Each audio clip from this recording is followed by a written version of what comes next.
Brazil এবং Spain খেলবে বিশ্বকাপের ফাইনাল, আর সেই ফাইনালে গোল ও অ্যাসিস্ট করবে নেইমার জুনিয়র।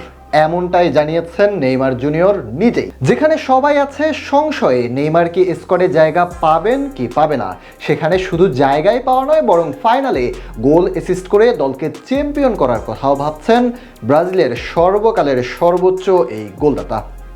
বিশ্বকাপ জয়ের স্বপ্ন এখন বুকে লালন করছেন ব্রাজিলিয়ান সুপারস্টার নেইমার জুনিয়র। বয়স 34 হলেও 2026 বিশ্বকাপে ব্রাজিলের জার্সিতে মাঠ মাতানোর আশা ছাড়েননি তিনি।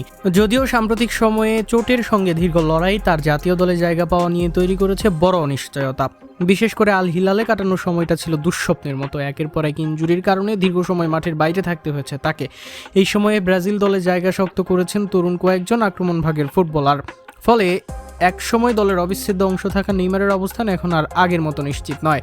তবুও নিজের স্বপ্ন আর আত্মবিশ্বাসে অটুট এই ব্রাজিলিয়ান তারকা সম্প্রতি সাংবাদিক ব্রুনো ফেরমিগার সঙ্গে সামাজিক যোগাযোগ মাধ্যমে আলাপকালে 2026 বিশ্বকাপ ফাইনালের একটি কল্পিত দৃশ্য তুলে ধরেন নেইমার। তার বিশ্বাস, বিশ্বকাপ ফাইনালে মুখোমুখি হবে ব্রাজিল ও স্পেন। সেখানে ব্রাজিল 3-1 ব্যবধানে স্পেনকে হারিয়ে নিজেদের ষষ্ঠ বিশ্বকাপ শিরোপা জিতবে বলেও ভবিষ্যৎবাণী করেন তিনি।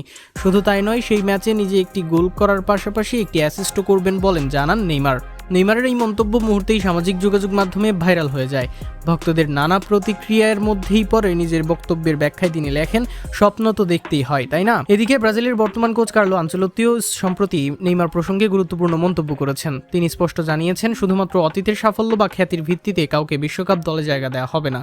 তবে একই সঙ্গে নেইমারের সাম্প্রতিক উন্নতির প্রশংসাও করেছেন ইতালিয়ান এই কোচ। সান্তোসের নিয়মিত খেলার মাধ্যমে নেইমার ধীরে ধীরে নিজের ছন্দ ফিরে পাচ্ছেন বলেও উল্লেখ করেন আনচেলত্তি। তবে শেষ পর্যন্ত বিশ্বকাপের চূড়ান্ত দলে জায়গা নিশ্চিত করতে হলে পুরোপুরি ফিট থাকা এবং ধারাবাহিক পারফরমেন্স দেখানোর বিকল্প নেই, একথাও পরিষ্কারভাবে জানিয়ে দিয়েছেন ব্রাজিল কোচ।